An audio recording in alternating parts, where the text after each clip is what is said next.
ایک گاؤں میں ارمان نامی آدمی رہتا تھا۔ اس کے پاس کوئی نوکری نہیں تھی۔ ایک دن اس نے سوچا کہ وہ نوکری ڈھونڈنے شہر جائے گا۔ اس کے پاس صرف 3 اشرفیاں تھیں۔ وہ اپنے سفر پر نکل گیا۔ جب وہ شہر پہنچا تو اسے وہاں بہت سے لوگ مختلف کام کرتے نظر آئے۔ تو وہ خوش ہو گیا کہ اسے یہاں نوکری ضرور مل جائے گی، مگر سب سے پہلے کہیں رہنے کی جگہ چاہیے۔ اس نے دیکھا کہ ایک گھر کے باہر لکھا ہے اوپر والا کمرہ خالی ہے۔ اس نے سوچا کہ وہ یہاں رہ سکتا ہے۔ دروازہ کھٹکھٹایا تو اندر سے غصے سے بھرا آدمی باہر آیا اور پوچھا کیا چاہیے۔ ارمان نے کہا کہ مجھے رہنے کے لیے کمرہ چاہیے۔ آدمی نے کہا کہ کرایہ 3 اشرفیاں ہوگا۔ ارمان گھبرا گیا کہ اس کے پاس تو 3 ہی اشرفیاں ہیں۔ اس نے کہا کہ میرے پاس صرف 3 اشرفیاں ہیں اور میں نے نوکری بھی تو ڈھونڈنی ہے، میں تینوں نہیں دے سکتا، آپ تھوڑا کم کر دیں۔ آدمی نے پھر کہا 3 اشرفیاں۔ ارمان کی مجبوری تھی، اس نے 3 اشرفیاں دے دیں اور اسے کمرہ مل گیا۔ صبح اٹھنے کے بعد اسے اتنی لذیذ خوشبو آئی کہ وہ اس کی جانب چل پڑا۔ چلتے چلتے نیچے وہ اس آدمی کے پاس پہنچ گیا جو سوپ بنا رہا تھا۔ وہاں لوگوں کا رش تھا۔ ارمان کو بھوک لگی ہوئی تھی، اس نے بھی سوپ مانگا تو آدمی نے کہا 3 اشرفیاں۔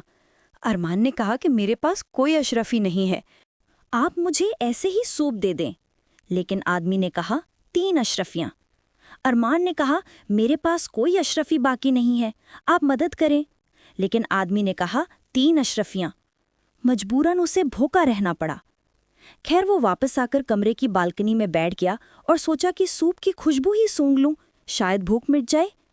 آدمی نے دیکھ لیا اور اسے بہت غصہ آیا کہ وہ اس کے سوپ کی خوشبو چرا رہا ہے۔ اس نے ارمان کو اپنے پاس بلایا اور کہا تم میرے سوپ کی خوشبو چوری کر رہے تھے نا؟ اب تمہیں اس کی قیمت چکانی ہوگی۔ ارمان نے بہت کہا کہ میں نے سوپ کی خوشبو نہیں چرائی، لیکن آدمی اسے لے کر گلی کے کونے میں لے گیا جو خود کو قاضی کہتا تھا۔ دونوں نے قاضی کو اپنی اپنی کہانی بتائی۔ کچھ دیر بعد قاضی نے اپنا فیصلہ سنایا۔